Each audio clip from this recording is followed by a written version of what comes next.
My son-in-law called my disabled daughter a cripple in court. The judge called me a legend. Dad, Chloe whispered, eyes glistening under the party lights. Do you ever wonder if he wishes I died in that crash? The question landed like a glass breaking beneath the music.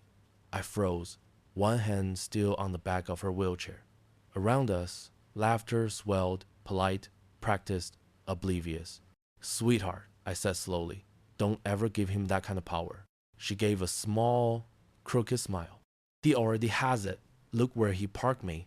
On the night of my daughter's 10th wedding anniversary, I thought I was celebrating family. The candles, the jazz, the smiles, it all felt like proof we'd done something right. Until I saw Chloe half hidden behind a fern, her chair angled toward the exit like an afterthought. Later, her husband would stand in court and call her a Times cripple asterisk, leaking edited videos, bribing witnesses, and refusing to fix a ramp at her own front door. I didn't shout. I leveled the load. While he performed for cameras, I opened the storage unit and found the ledger that could end his empire. He forgot the one thing he couldn't buy: the foundation. Over 99% of viewers just sat through this story without clicking like or subscribe. Actually, it's easy, just one tap. What time is it in your area, and where are you listening? Frank Hayes had always believed that the more perfect something looked, the more likely it was about to break. The night of Damien and Chloe's 10th wedding anniversary proved him right. The house in Greenwich gleamed like a magazine spread, floating candles over the infinity pool, champagne that never ran dry, and a jazz quartet that made conversation sound sophisticated. Guests in designer suits drifted between sculpted olive trees and artfully placed heaters. The place smelled of money and lilies, both slightly cloying. Frank tried to relax, holding a flute of champagne that tasted like obligation. He told himself he should feel proud. His daughter, Chloe, looked radiant in navy silk, her hair pinned with tiny pearls. Damien stood beside her, tall, magnetic, performing ease. Together, they were the couple everyone envied. Still, something was off. Frank couldn't find Chloe when he looked again. Not at the main table, not near the dance floor. He finally spotted her half hidden behind a giant potted fern off to the side like an afterthought. Her wheelchair barely fit between the plant and a pillar. Chloe, he said, moving closer. Why are you back here? She smiled, quick and small. It's fine, Dad. It's quieter. He noticed the untouched glass of wine on the table, just out of her reach. He picked it up and placed it in front of her. Better? Her eyes softened. Thanks. Damien passed by, laughing with a group of investors. He stopped just long enough to brush Chloe's shoulder. Everything good, sweetheart? His smile was glossy, rehearsed. He didn't wait for her answer before turning back to his guests. Frank's jaw tightened. It wasn't absent-mindedness. It was placement deliberate, polished cruelty. Like moving an unfashionable piece of furniture out of sight. He crouched beside her.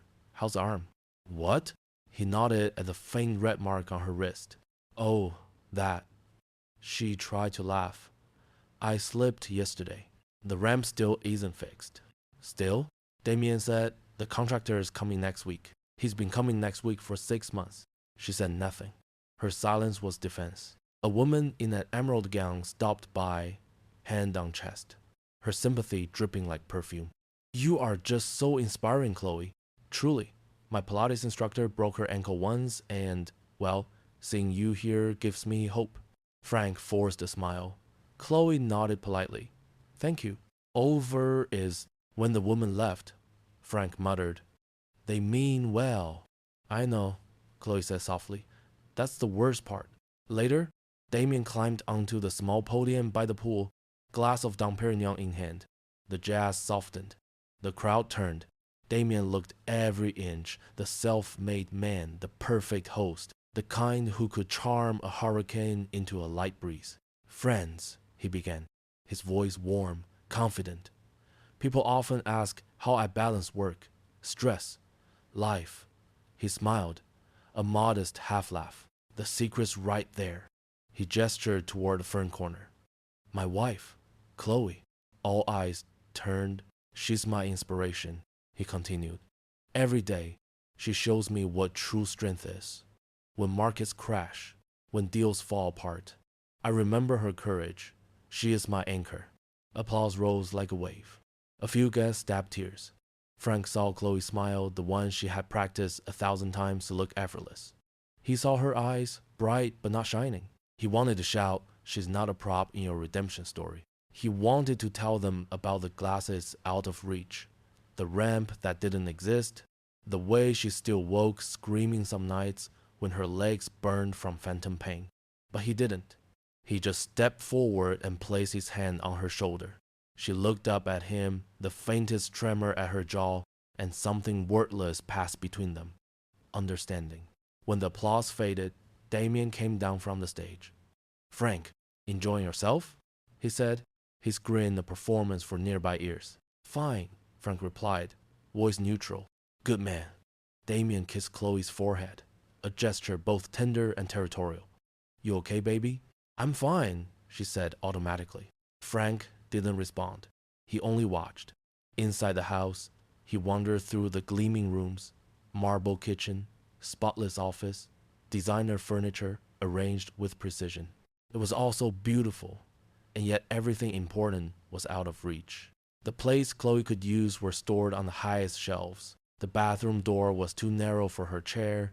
Even the house had been built to remind her of what she couldn't do. He thought back to when Chloe was small, determined to tie her shoelaces by herself. She'd fall, cry, then try again until she got it. That girl was still somewhere inside the woman by the fern. He wondered, not for the first time, why she stayed. But he already knew, because leaving wasn't easy when every move required help, when dependence felt like punishment, because she still hoped Damien might remember who he was before the money. By the time dessert came out, Frank had stopped pretending to enjoy himself. He excused himself quietly and slipped down the hall. Damien's office door was slightly open. Frank hesitated, then stepped inside. The room smelled of leather and ambition. Framed certificates lined one wall, next to a portrait of Damien in a tuxedo, holding a glass of scotch like an accessory.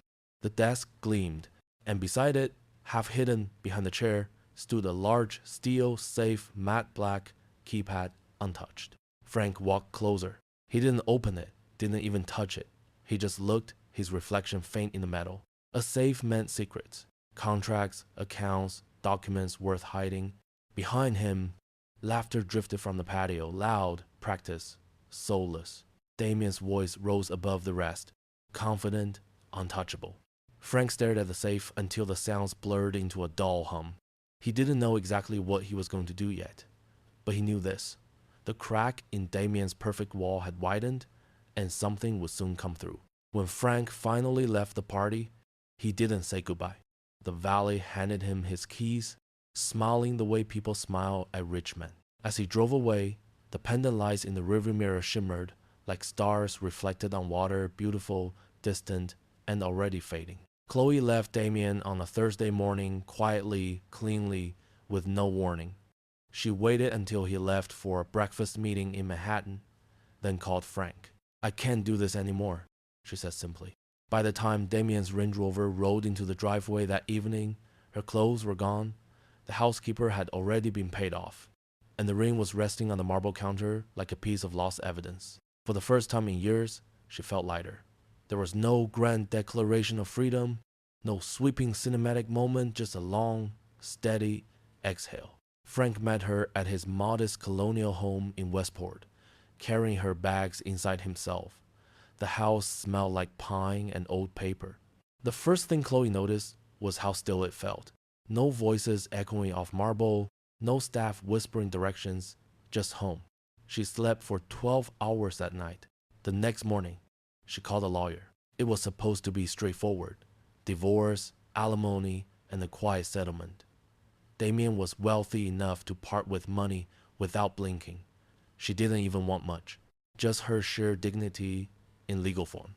But when the first court documents arrived 2 weeks later, the tone changed. The man who once toasted her as his anchor was now calling her a liar. The envelope arrived by courier, thick, official, heavy. Chloe sat at the kitchen table as Frank poured coffee. She opened the document, her fingers trembling slightly. In the matter of Miller vs. Miller, Item 3.4. The defendant, Chloe Miller, intentionally concealed significant mobility of her lower limbs for the purpose of financial gain. Frank looked up from his mug. What the hell does that mean? She kept reading, her lips tightening. Item 3.7. The defendant, through emotional manipulation, encouraged the plaintiff to finance extravagant medical treatments of questionable necessity. The words blurred. She flipped through the pages until one sentence made her stop cold. The defendant's alleged disability is inconsistent with multiple instances of recorded activity, including walking unaided for several minutes. Reven. Chloe pushed the papers away as if they'd burn her. He's saying I faked it, she whispered. He's actually saying I lied about being paralyzed. Frank picked up the papers and read in silence, his jaw flexing. I carried you to the damn bathroom for a year, he said finally. His voice was quiet but heavy. He knows what this does to you.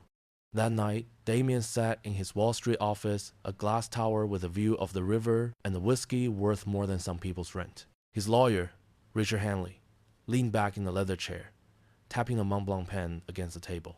Are you sure about this, Damien? He asked. Accusing her of faking an illness is bold, risky. Damien smirked, swirling the Macallan 18. Bold, Richard? It's art. She wants to take my money? I'll take something better, her reputation. Make the world believe she's been pretending all along. Richard frowned. It's going to be ugly. That's the point, Damien said. She left me. I'll make her wish she hadn't. Back in Westport, Chloe's lawyer tried to reassure her. We'll fight this. The videos he submitted clearly manipulated, and the witnesses, well, let's just say their statements are conveniently similar. But fighting required money. Damien's legal team had entire departments for this kind of warfare. Every email, every photo, every physical therapy note became ammunition.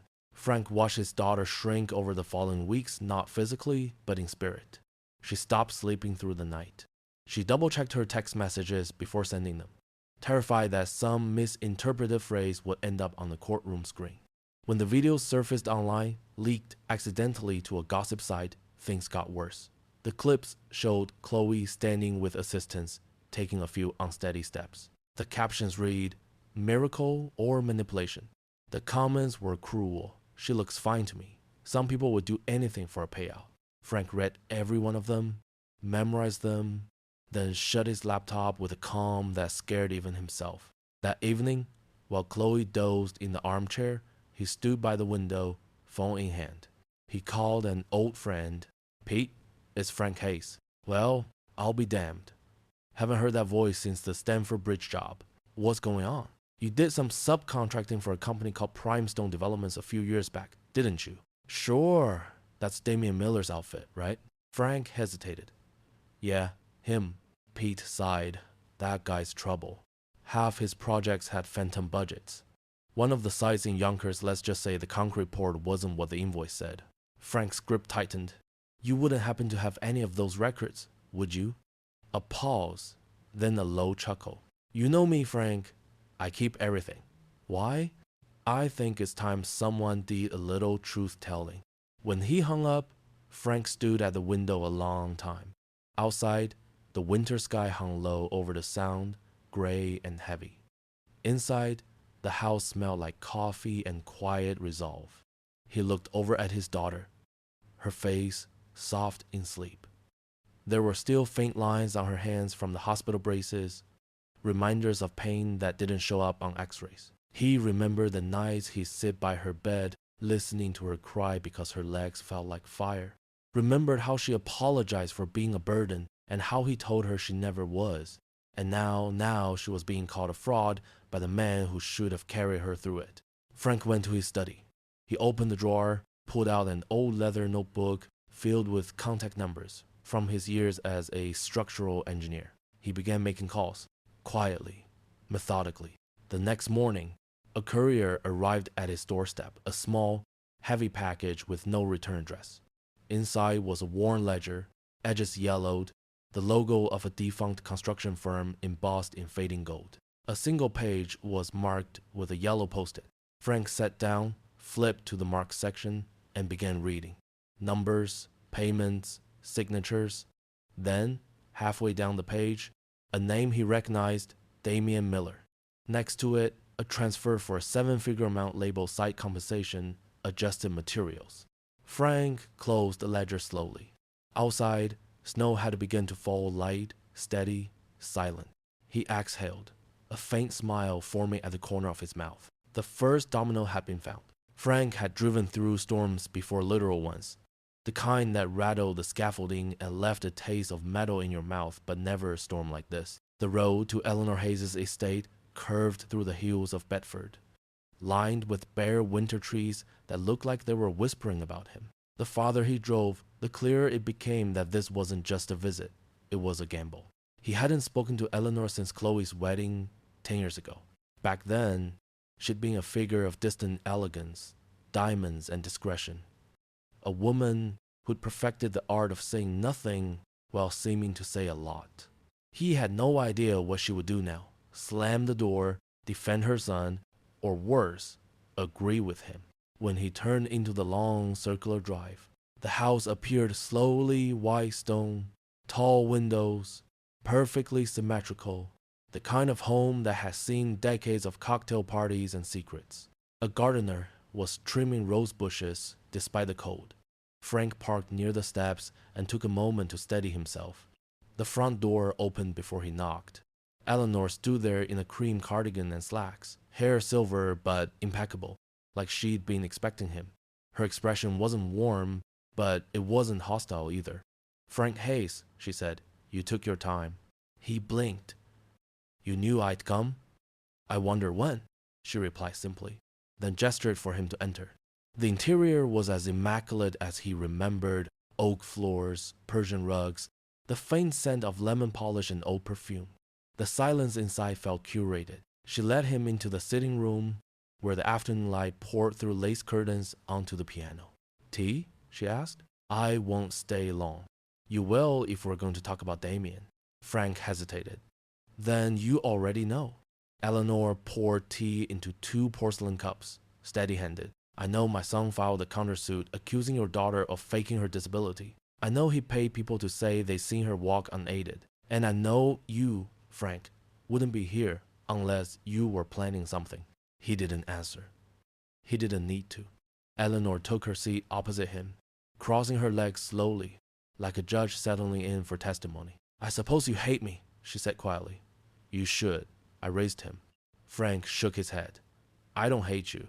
I just need to understand him." For a moment, she looked startled, as if she'd expected anger, not curiosity. Then she set her cup down, the porcelain clinking faintly against the saucer. "You won't find logic there," she said. "Only patterns."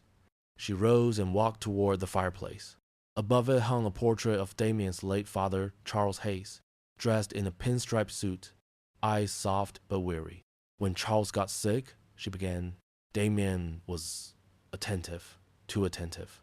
He came home from the city every weekend, helped with the bills, the house. Everyone said I was lucky to have such a devoted son." She paused. "But I started to notice things. Missing checks, confused conversations. Once I walked into the library and saw him guiding his father's hand to sign a document."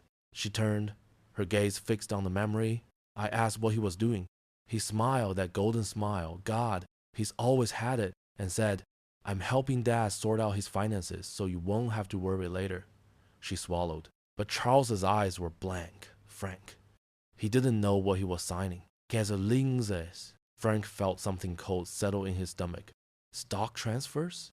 Yes. He moved the family shares to his name. Quietly, efficiently. I found out too late. You could have pressed charges. She gave a bitter laugh. Against my own son? While my husband lay dying and couldn't even remember his name half the time? No. I stayed quiet. I told myself it was grief making him act like that. But that's what I always did. Explain him away. We'll love R.R. Eleanor sank back into her chair. The posture of a woman who'd rehearsed regret for years. When Charles died, Damien sent a florist. He didn't come to the funeral. Said he had a merger meeting in London. That was the moment I stopped pretending he was salvageable. Frank sat very still. The room hummed with an old clock ticking. "I thought maybe he'd change with Chloe," Eleanor said softly. "She was different kind, genuine. He liked the way she made him look. But people like Damien don't fall in love. They collect. Frank exhaled through his nose. She thought she could fix him. Eleanor gave him a sad smile. So did I. They sat for a while in silence, the kind that carried weight rather than awkwardness. Finally, Frank said, "You don't owe me anything, Eleanor. I came because I thought maybe you could help me understand what he's capable of." She looked up, her expression sharpening with something that looked almost like resolve. "He's capable of anything that lets him win, but I can help you." He frowned. "Why?" "Because I was silent once," she said, her voice trembling for the first time. "I watched him destroy his father. I will not be silent a second time." Frank didn't speak. He didn't thank her or try to comfort her. He just met her gaze, and something unspoken passed between them, an acknowledgement that guilt and love sometimes live in the same room. Eleanor reached for a small lacquered box on the side table. She opened it and took out a single brass key, dulled with age. "This," she said, placing it on the table between them, "belongs to my husband's old storage unit in Stamford. Damien thought I had everything from that house destroyed after Charles's death. He was wrong. What's in it? Files, contracts, maybe nothing, maybe everything." Her tone was measured, but her eyes were wet. "You will understand when you see it." Frank picked up the key, feeling its cool weight. "I'll find the truth," he said quietly. "I know you will," she replied. "Because unlike Damien, you care about what's right more than what's yours." Outside, the sun had begun to sink, turning the snow-covered lawn gold. Frank stood at the doorway, ready to leave, when Eleanor spoke again. "Frank?" He turned. "When you find whatever it is you're looking for," she said softly, "don't think of it as revenge. Think of it as balance. It's the only thing the world ever runs short of. He nodded once, tucking the key into his coat pocket. As he walked back to his car, the last light faded behind the mansion's stone walls. Somewhere inside, he knew, a mother sat mourning a son still alive, and a father stood ready to fight for the daughter that son had broken. The alliance had been formed, not with handshakes, but with silence, tea, and the weight of shared guilt. And the first domino had begun to fall. The storage facility in Stamford was the kind of place that collected what people couldn't throw away: broken furniture, tax boxes, sometimes secrets. It sat behind a chain link fence and a flickering sign that read "Safe Lock Storage, Climate Controlled." Though the air inside still smelled faintly of rust and old paper, Frank signed the visitor log, the ballpoint pen dragging across the sheet. Beside him, Eleanor stood perfectly composed, a cream scarf knotted at her throat, as if she were visiting an old friend rather than the graveyard of her husband's records. "Charles was a hoarder of paper," she said, as the attendant led them through a narrow corridor lined with orange doors. "He used to say that if you keep enough documents, the truth will eventually confess itself." The lock on Unit 3C clicked open, and the door rattled up. Dust drifted in the shaft of light like old snow. Inside were 30-odd bankers' boxes, neatly stacked and labeled in Charles Hayes' meticulous handwriting: Board Q2, Vendor Files, Personal Private, Estate 2012. Frank stepped in first, rolling up his sleeves. "Let's start with anything that mentions Primestone or Arcadia." Eleanor hesitated at the threshold. The air smelled faintly of cedar and disuse. Then, almost ceremonially, she removed her gloves and began opening the boxes. For a while, the only sound was the papery whisper of pages and the hum of the fluorescent lights. Most of it was mundane: board reports, tax summaries, faded photos of ribbon cuttings. Then Eleanor's hand stilled. She drew out a leather binder with privet notes pressed faintly in gold on the spine. The first page was dated 10 years before. April 3. "Damien says this is smart financial leverage. I call it what it is: stealing.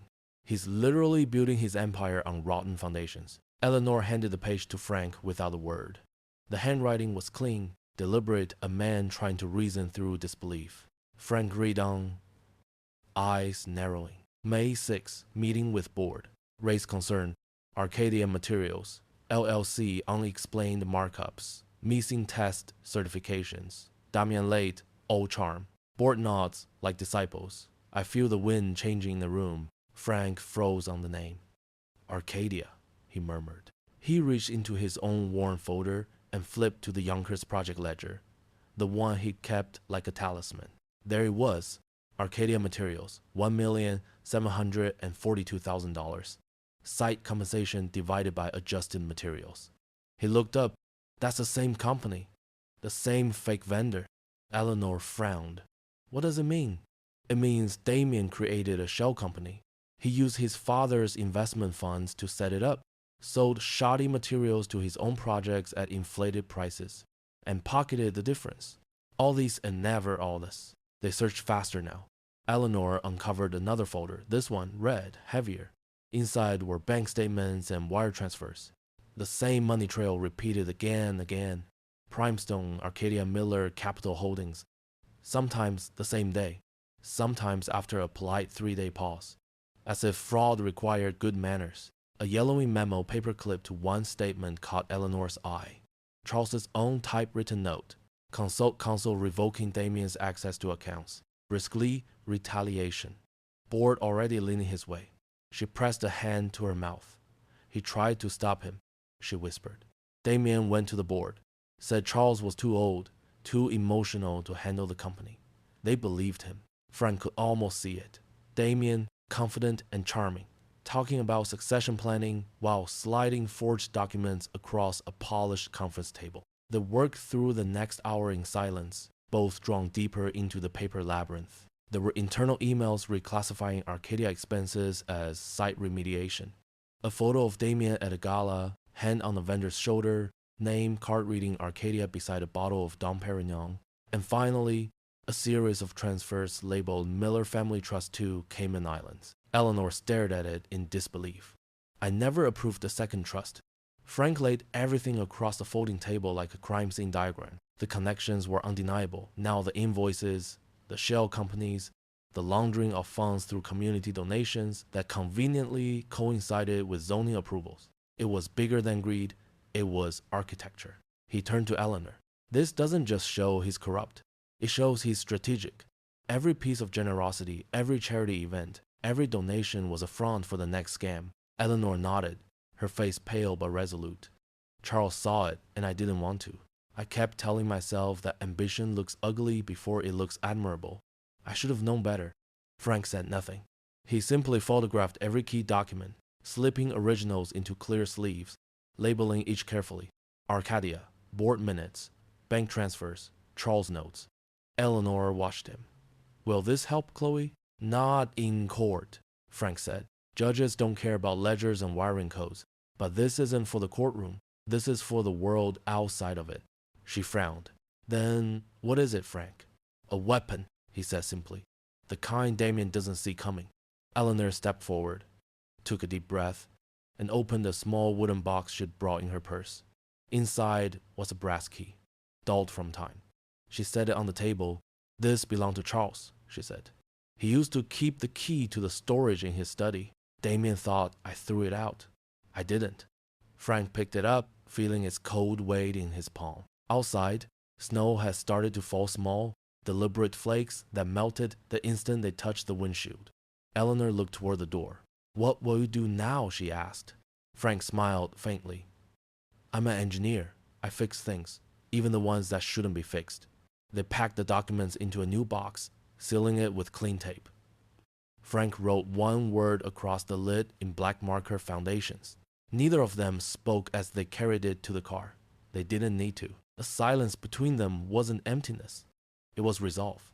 Frank didn't tell Chloe. He didn't tell Eleanor either. He told himself it was to protect them, to keep their hands clean if things went wrong. But deep down, he wanted the responsibility to belong to him alone, the failure, if it came, to land squarely on his chest. He spent the night at his old drafting table, the one that still bore faint graphite lines from bridge designs long finished. He laid out 2 stacks of paper, one for Nina Kravitz, investigative journalist at the Ledger, and another for Jason Adler, Damien's most dangerous competitor. Each packet contained the same quiet dynamite. Arcadia invoices, bank transfers from Primestone to shell companies, a Cayman trust statement, and the typed cover note that read simply, compare Arcadia vendor filings with Primestone's Yonkers invoices, Q2, Q4, cross-check DOT test logs for poor dates, match zoning approvals to donation announcements. The numbers don't lie. He printed the words in black ink, no signature, no return address, only a final line. For verification, start with Yonkers, then follow the money. By dawn, the envelopes were ready. He drove 2 towns over to a post office where no one would know his name. It was a small brick building with a flag out front, its parking lot still half frozen. The clerk behind the counter smiled absently as Frank slid the brown parcels into the outgoing bin. He stood there for a moment, watching the metal flap swing shut, and felt something like gravity shift. The game had begun. At home, the house was still, the kitchen clock ticking loud in the early quiet. Chloe was up, barefoot, pouring coffee. She studied his face. "Dad," she said carefully, "you're so calm, it's almost scary." "I'm thinking," he said. "About the trial?" "About structure," he corrected. "How you can't win the fight by standing where they expect you. You shift the load, you change the balance." She gave a small, anxious laugh. "That's another one of your engineer metaphors, isn't it?" "Maybe," he said, "but they usually hold." She reached for his arm. "Just promise me you're not giving up." Frank smiled, slow and kind. "I'm not giving up. I'm building a different bridge." Across the river, Manhattan glittered like arrogance made visible. On the rooftop of an exclusive bar, Damien was hosting what he called a victory toast. Guests from his firm filled the space with a hum of moneyed laughter. Bottles of Burgundy lined the tables. Richard, his lawyer, leaned close. "We're set for tomorrow. We'll lead with the therapist's testimony, then the videos. After that, it's cleanup." Damien lifted his glass. "To the dreamers," he said, grinning. "My ex-wife dreamed she could take half my fortune. Next week, she'll have nothing, not even her dreams." The crowd laughed on cue. A photographer snapped a photo that would later disappear from his feed before dawn. That same evening, 2 envelopes began their silent journeys. In the newsroom of the Ledger, Nina Kravets arrived late from her daughter's school play. She found the brown envelope on her desk and slid it open with a paper knife. No signature, no explanation. Just data, invoices, corporate filings, dates. But the note hooked her. The numbers don't lie. She pulled up the New York State Business Registry and started typing. 10 minutes later, her pen stopped mid-tap. Arcadia Materials was registered to a P.O. box in White Plains. Its listed owner had no online presence before 2018. She checked the DOT records for Yonkers, the concrete tests, the pour logs. They didn't line up. Someone had falsified the construction timeline. By midnight, she had 3 tabs open and 1 conclusion forming. Whoever sent this wasn't guessing. They knew exactly where the bodies were buried. In another office across town, Jason Adler, Granite North Sharp Eye CEO, opened his own copy while on a call with Tokyo. He read 2 pages, went silent, and ended the call mid-sentence. The paper trembled slightly in his hand. He recognized the pattern immediately. Vendor self-dealing. It was the oldest, dirtiest trick in the book. "Pull every Arcadia contract we've seen in the last 5 years, he told his assistant, "and get our legal team on standby. Primestone's about to bleed." Back in Westport, Frank was washing dishes when his phone buzzed. A single text flashed across the screen. "We're in." He exhaled slowly, the relief almost imperceptible. He didn't smile. He just dried his hands and looked out the window at the faint glow of dawn. Up in his Manhattan penthouse, Damien's phone rang almost simultaneously. The caller ID made his jaw tighten. Jason Adler. He let it ring twice before answering. "Jason, my friend." "Burning the midnight oil?" "Check your email," Jason said coolly. "Then call your auditors. You're going to want to cancel whatever celebration you've planned. It's going to be a bad week." The line went dead. Damien frowned, forced a chuckle, and poured another glass of wine. "Competitors," he muttered. "They all think they smell smoke." The next morning, clouds hung low over the courthouse like heavy fabric. Chloe sat beside her father in the car, pale but composed. "Whatever happens," she said softly, "don't let him turn me into a lesson." Frank looked straight ahead. "He won't," he said. "He's about to run out of stories to tell." As they stepped out of the car, Damien's phone buzzed again. Another notification. "Break inquiry. Primestone's vendor Arcadia under investigation. The color drained slightly from his face. Somewhere across town, a reporter was typing the first sentence that would set the city humming. Somewhere else, a rival CEO was already forwarding evidence to the board of investors. And in the courthouse hallway, Frank Hayes adjusted his tie, calm as an engineer testing the weight of steel. The chessboard was set, every piece in motion. The storm had begun. The courtroom felt engineered to squeeze the air out of your lungs. Dark wood, high ceiling, a flag that made you sit up straighter even if your back ached. The hush wasn't silence. Not really. It was the busy quiet of pens ticking, a clerk tapping, a bailiff clearing his throat like punctuation. Chloe sat between Frank and her attorney at counsel table, a cardigan folded near perfectly in her lap as if tidiness might hold her together. Across the aisle, Damien's legal team arranged itself like a corporate headshot. Navy suits, polished shoes, faces composed to show concern and superiority in equal measure.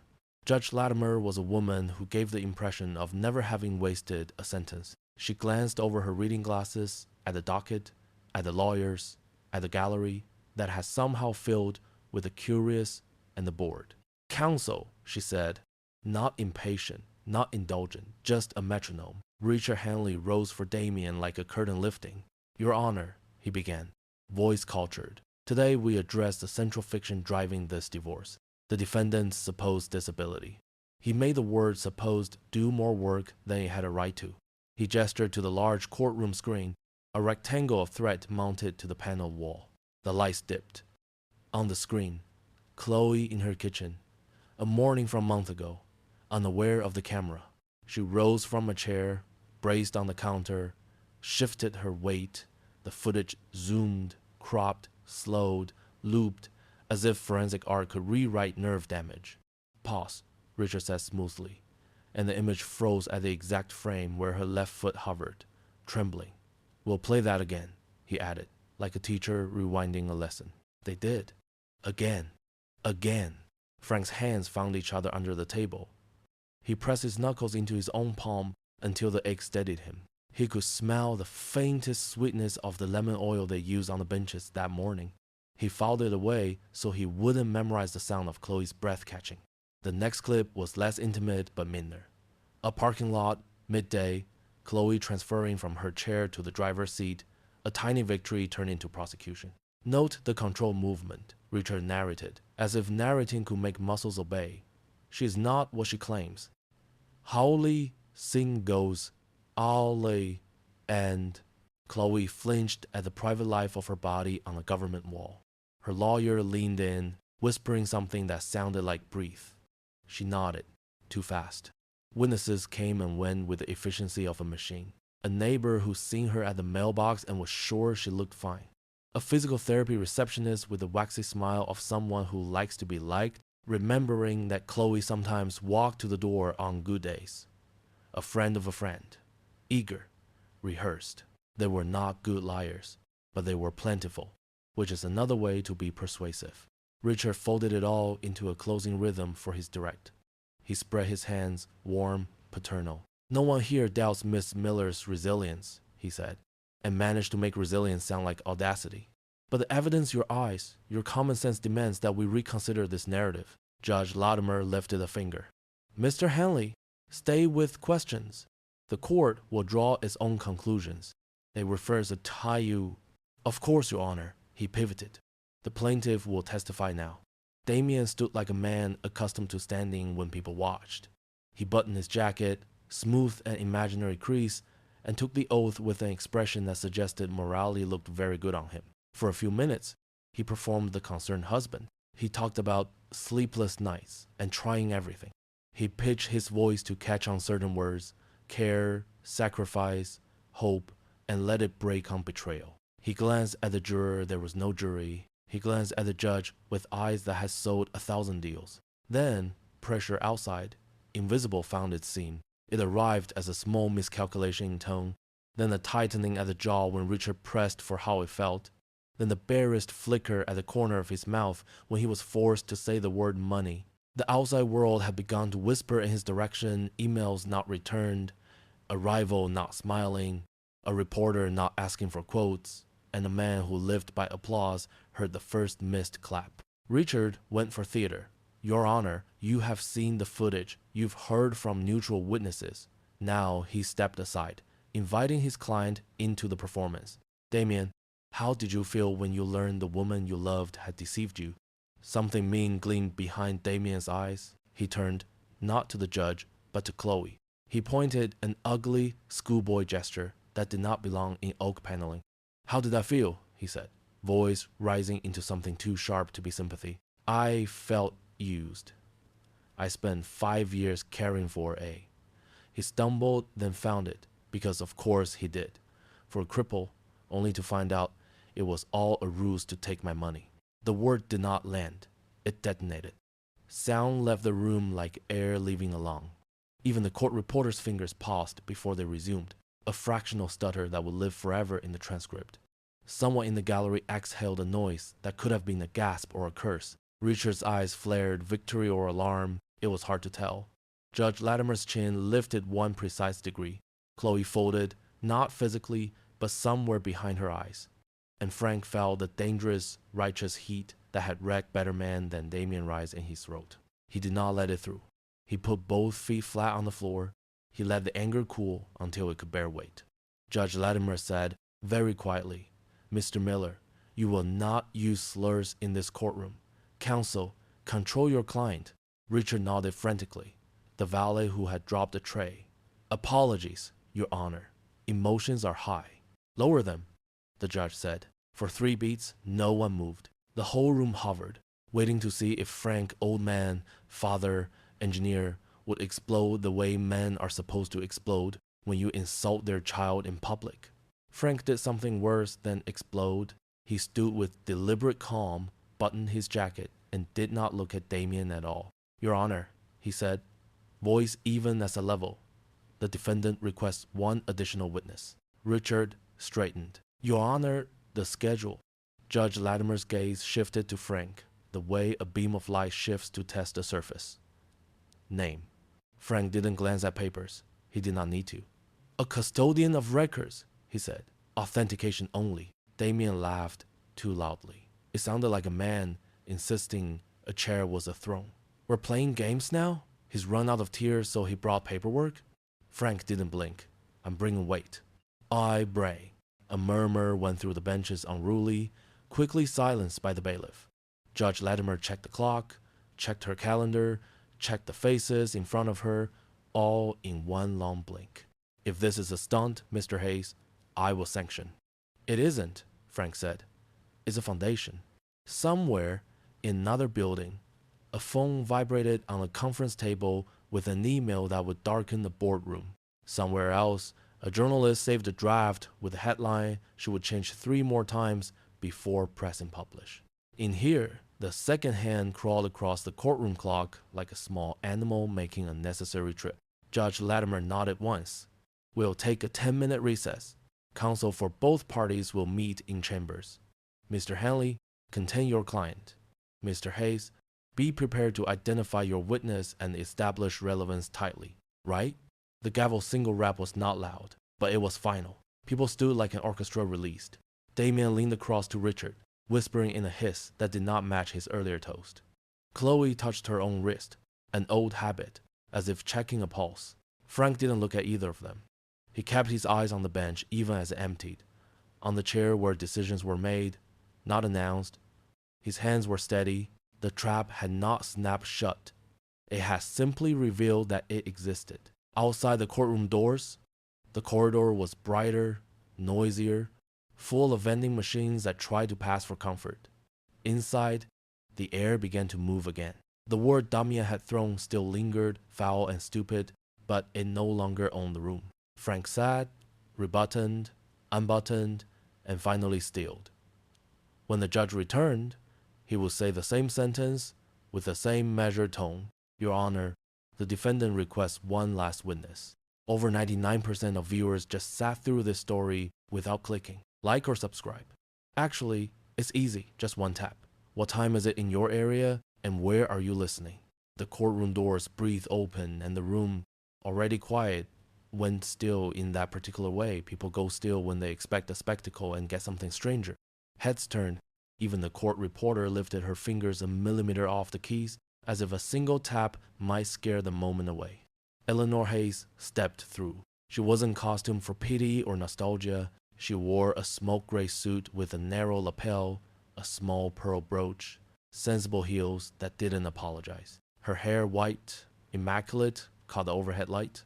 She paused just long enough to let the fact of her register, then walked down the aisle with the unhurried confidence of someone who has finally decided which side of a story is hers.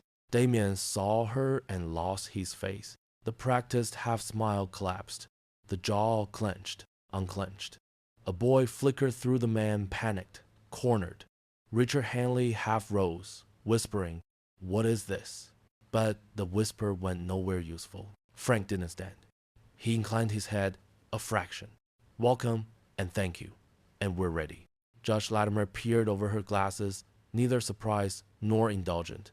"Identify the witness," she said. Chloe's attorney rose. "For the defense, Mrs. Eleanor Hayes, widow of Charles Hayes, mother of the plaintiff."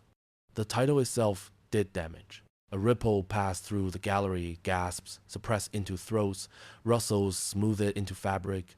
The bailiff's hand hovered near his belt like punctuation. "Your Honor," Richard tried, voice lick with urgency.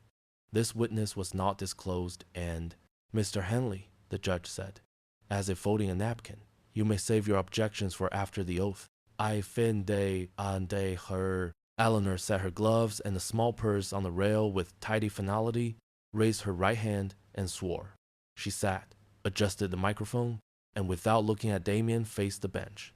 The silence that followed was not empty. It was crowded with attention. "Mrs. Hayes," Chloe's attorney prompted softly, "do you have personal knowledge relevant to the credibility issues before the court?" "Yes." Eleanor's voice was low.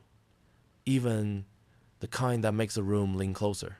I have knowledge of my son's financial deceptions and the methods by which he manipulates those around him. And I have something else." Damien's chair scraped an ugly sound. He caught himself, laughed a breathless, performative laugh. "Mother, really?" "Mr. Miller," Judge Latimer said, "you will not address the witness." Eleanor opened the folder. Paper whispered, "I have authenticated records from my late husband's files and the storage unit we maintained after his death. They demonstrate a years-long pattern of fraud. Shell vendors, reclassified invoices, money moved through trusts with pleasant names. They also document his efforts to stop it. He failed." Richard pushed to his feet. "Irrelevant to disability." "Overruled," the judge said, not bothering to look at him. "Character and credibility are squarely at issue." Eleanor did not savor the moment. She placed one manicured finger on the page. "My son learned to rearrange reality before he had a license. He used charm where decency should go, and money where love would have sufficed." She lifted her gaze for the first time and let it rest on Damien. "Not cruel, not forgiving. You built something on people, and you call it an empire." Frank watched Damien try to smirk and come up with nothing. Panic had reached the scaffolding. It rattled. "Mrs. Hayes," the judge said, "are you prepared to submit those records to the clerk?" "I already have," Eleanor replied. "And to the Attorney General," she's all. That landed like a second door opening somewhere you couldn't see. For a breath, no one moved. Then Damien lurched up, a hand splayed as if he could push the air back into place. "This is theater," he said too loudly, a wet shine in his eyes. "She's been turned against me, this is." "Sit down," Judge Latimer said, and the command had weight. Eleanor's expression didn't change. She lifted her gloves, then set them down again, a small human motion, the kind that hurts. "I was silent once," she said, to the judge, to the record, to herself. "I watched him ruin his father. I will not be silent twice." The gallery breathed one creature, many lungs. Chloe's hand found Frank's beneath the table. Her grip was cool and sure. Frank didn't squeeze back. He didn't need to. The plan had never been about triumph. It had been about gravity. "Counsel," Judge Latimer said, 10-minute recess. Chambers. Mrs. Hayes remained available for further questions. Clerk, Log the exhibit. Mr. Henley, control your client. The gavel snapped the room into motion. People stood, surprised to find themselves vertical. Richard leaned into Damien's ear with frantic whispers that sounded like a fire drill. The bailiff opened the side door. Reporters pretended they weren't already texting newsrooms. Eleanor rose, smoothed her skirt, and started down the aisle. As she passed the defense table, she paused, not for drama, but for decency, and placed a hand on Frank's shoulder. The touch lasted a heartbeat, said everything, and left nothing to misinterpret. Chloe looked up at her. Eleanor met her eyes and, without words, said, "I believe you." Then she moved on. Head high, a woman who had finally chosen which name to live under. Her own. Across the aisle, Damien Saturday. For the first time since the party with the fern and the pendant lights, he looked small. Not defeated, smaller than the story he'd written for himself. Frank exhaled slow, unshowy. He didn't look at Damien. He looked at the bench, where the work would continue, and felt the shift you feel when a structure stops pretending and starts telling the truth. The door had opened, and nothing in the room would close the same way again. The oath sounded like a gavel itself, clean, final. Eleanor settled into the witness chair with her gloves folded on the ledge, the pearls at her throat catching the courtroom light. She didn't spare Damien a glance. She looked only at Judge Latimer, like a woman finally talking to the right adult in the room. "Mrs. Hayes," Chloe's attorney prompted, gentle but direct. "You testified about financial coercion. You said there was something further." "Yes," Eleanor said, voice level. "It concerns the week before Chloe's accident." You could feel the room tip toward her. Even the court reporter leaned an imperceptible inch. "My son bought Chloe a certified pre-owned sedan," she said. "He told me it was economical. He was very proud of the price." She withdrew a thin folder. "A week before the crash, I was at their house. Damien was in his office, with the door mostly closed, on the phone. I heard him say she checked the page, not because she needed to, but because accuracy is a habit. The mechanic says rear brakes and a soft line $1,000. She drives slow. We'll leave it. I already dumped $6,000 into this thing. She'll be fine." A low, involuntary sound escaped from somewhere in the gallery. Frank did not move. Chloe's fingers tightened on the edge of the table, but stayed steady. "Objection, hearsay," Richard snapped. "Overruled," Judge Latimer said at once. "Party opponent statement." "I did not confront him," Eleanor went on, shame and resolve, sharing the sentence. "I told myself I misheard." The next day, the dealership emailed an estimate $1,036.12 for rear pads, rotors, and brake line. She handed the clerk copies. "There's a follow-up note. Customer declines service. Phone records confirm the call. Credit cards show no brake repair. He did buy windshield wipers that weekend." Her mouth twitched, mirthless. They were cheaper. "Are fine." Damien surged to his feet. "She's 80, she misheard." "Sit down," the judge said. Steel under velvet. Eleanor's eyes remained on the bench. "At the hospital, while Chloe was in surgery, I asked him about the brakes. He said, 'Don't be dramatic, mother.' That's what he said." Silence pressed on the wood panel room. It wasn't proof of causation. It was worse. It was indifference with a receipt. "Mrs. Hayes," Chloe's lawyer said softly, "to your knowledge, were the brakes ever repaired?" "No." Eleanor's grief was precise. "Not until after the crash, when the car was totaled." Richard tried again, already losing altitude. "Your Honor, none of this bears on the defendant's disability. It bears on credibility and on potential criminal conduct," Judge Latimer said. "The court accepts the documents provisionally and refers the vehicle matter to the district attorney's office for immediate review." A breath seemed to move through everyone at once. Relief, horror, something that sounded like a building settling. "Given the scope of the allegations," the judge continued, "these proceedings are adjourned pending investigation. Mr. Miller, you will surrender your passport. Bailiffs remand to holding for a bail hearing this afternoon." "I use a like." The bailiff stepped forward. Handcuffs didn't close yet. They simply existed. Damien's bravado melted like sugar in hot water. He stared at the rail as if it could tell him what to do. Eleanor gathered her gloves and purse. At the rail, she glanced toward Chloe. A small, public nod that said, "I am here." She walked past Damien, without looking at him at all. Court is in recess, the judge said. The gavel's single rap was enough. The room exploded into rustles and whispers. Reporters thumbed their phones. A clerk wiped a tear with the heel of her hand.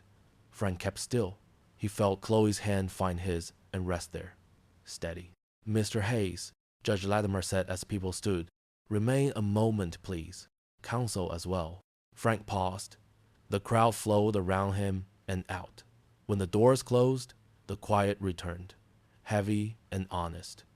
Damien sat, small and cornered, a deputy at his shoulder. Eleanor followed a marshal toward a recorded statement, back very straight. For the first time since the party with the pendant lights and the fern, the air felt different, not lighter, truer. The lie had been named, and the room had listened. Judge Latimer vanished into chambers to sign orders. A deputy steered Damien toward holding. A clerk asked Chloe for a signature and whispered, "I'm so sorry," like a secret. Then a side door opened, and a trim man in a navy suit with the careful calm of a metronome beckoned. "Mr. Hayes," he said, "Judge Chen would like a word." The office was modest walnut shelves, a square of city sky, a mug with a ring of cold coffee. No theatrics, only order. Judge Daniel Chen, senior administrative judge, in to observe the high-profile mess, closed the door with a soft click and gestured to the chair opposite his desk. "You remember me," he said, "not a question." Frank searched the file cabinet of his memory and found a drawer. New Haven retrofit, the eastern retaining wall. Chen smiled. 20 years ago, you refused to sign off on subgrade pores because the mix hadn't cured. You walked out of a boardroom full of men with nicer ties. That winter, the hillside shifted. Your obstinacy saved 3 workers' lives. Frank shrugged, uncomfortable under the light. "I was annoying about the spec." "You were right about the spec," Chen said. "Engineers say so much with so little." He steepled his fingers. "I watched you these past weeks. You didn't fight louder. You fought clearer. You moved weight instead of furniture." Frank let out a breath that had been braced inside him since the first envelope arrived. "I didn't know how to do anything else," he said. "When Chloe's world broke, I couldn't weld it back. This was what I had: ledgers, patterns, people who remember things. And patience," Chen said. "And restraint. Today you watched a man call your daughter a name that would make saints swear, and you didn't take the bait. You looked at the bench and asked for a foundation." Frank's laugh was small and rough. "I wanted to put my fist through a panel of that beautiful wood." "I believe you." Chen slid a paper across the desk, the interim order. "The financial matters will spin to their own storm. The car issue will be investigated. Your daughter keeps her name, her standing, and her agency. She asked that guardianship not be presumed." He lifted an eyebrow. She chose her words carefully. "Lang Su," she always did, Frank said. The admission cost him and paid him at once. "For a long time I felt like I failed her. I couldn't make her safe." "You couldn't make the world honest," Chen corrected gently. "Different problem." He leaned back. "There's a story the old courthouse retrofit crew tells about a nameless engineer who said, 'Justice is a structure. Get the loads right and it stands.' I've told that story for years. I finally get to put a name to it." Frank blinked. "It wasn't me." "So, Argo, it is now," Chen said, half smile. "Legendary isn't the man who shouts the loudest. It's the man who sees the joint that will fail and fixes it before the rest of us feel the crack." The word legendary made Frank want to check the ceiling for leaks. He stared at the faint coffee ring on the blotter. "I just wanted my daughter to be believed." "She was," Chen said, "because you were." He stood, and the moment softened. "Go home, Mr. Hayes. Sleep. Eat something warm you didn't make. Tomorrow you'll wake up and it will still be a mess. But a different kind, the kind that happens after the right beam is finally in place." They shook hands, brief, steady, the handshake of men who prefer verbs to adjectives. At the door, Chen added, almost conversational, "For what it's worth, I kept your old report on the wall in my chambers for a decade. It reminded me to ask better questions." Frank smiled, tired and real. "I'll try to keep giving you reasons. In the corridor, the courthouse breathed again, vending machines humming, shoes on tile, a reporter's voice floating like static. Chloe waited on a bench, Eleanor beside her, two women on the far side of a storm. Everything okay? Chloe asked. Better than okay, Frank said, and for once the words didn't feel like a promise. They felt like a fact. Over 99% of viewers just sat through this story without clicking like or subscribe. Actually, it's easy, just one tap. What time is it in your area and where are you listening? Spring arrived like a gentle apology. The air in Frank's yard smelled of wet soil and lilac. The old hose coughed itself awake. A robin scolded from the fence as if it had seniority.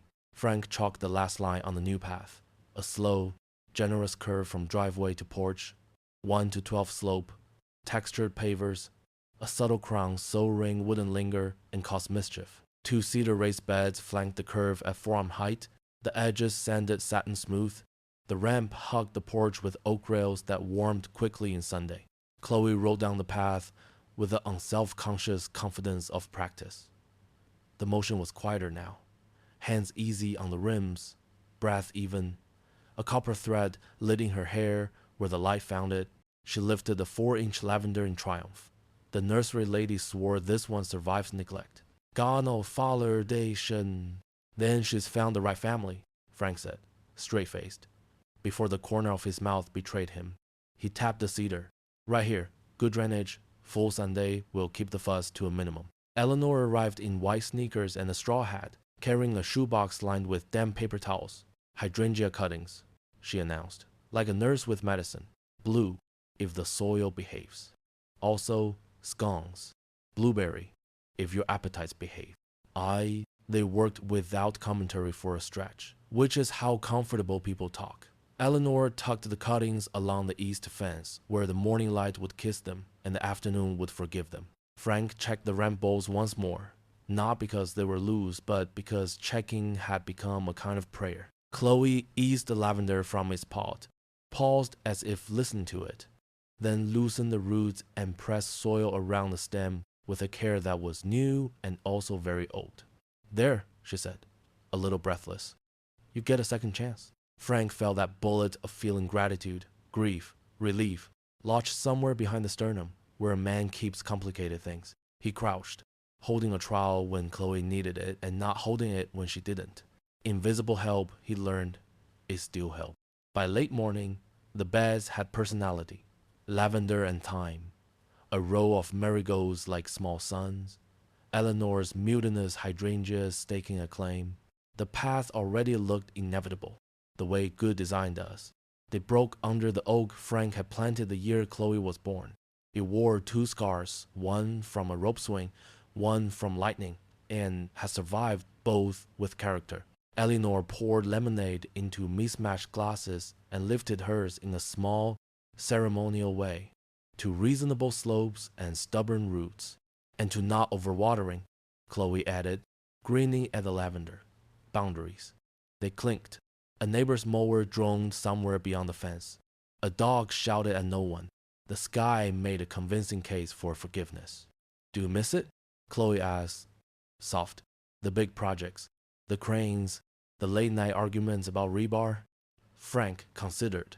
The old adrenaline still lived in the bones like weather, but it didn't run the show. He looked at the ramp, the rails, the way the path curved as if it had thought of her first. I still build things that hold, he said. I've just downsized the audience. That's the dream, Eleanor said, dabbing a crumb from her lip. Fewer meetings, more meaning. They planned Sunday dinners in the yard, all 3 talking at once. Frank would build a long table under a simple pergola. Chloe would design the planter boxes wider at the corners for herbs. Eleanor would bring pie that looked catalog perfect and tasted like memory. No one said Damien's name, not out of superstition, out of disinterest. His headlines had migrated to smaller fonts. That's what happens to storms when they move offshore. Afternoon leaned toward honey. Frank fastened a small brass bell to the porch rail, a sailor's bell he'd found at the yard sale, because he liked the idea of home having a sound. The solar stakes winked on along the path. The garden exhaled that evening, smell of chlorophyll and clean fatigue. Chloe brushed soil from her palms and sat back in her chair. pleased in a way that lived in the eyes more than the mouth. We should eat out here tonight, she said, even if it's sandwiches. We'll call it rustic, Frank said, which is what people say when they've forgotten to plan and it turns out better. Eleanor laughed, light and entirely human. I'll cut the scones in half so we can pretend it's dessert. Frank stepped back to see it whole. The curve of the walkway, the sturdy ramp, the first green recklessness of plants that intended to live. For once, he didn't think of what had broken. He thought of what held. He felt that quiet, earned peace, the kind that sounds like a hose clicking off and a chair scraping wood. He looked at his daughter. The smile came without rehearsal, without checking the room, without apology. It felt like signing off on a structure you trust.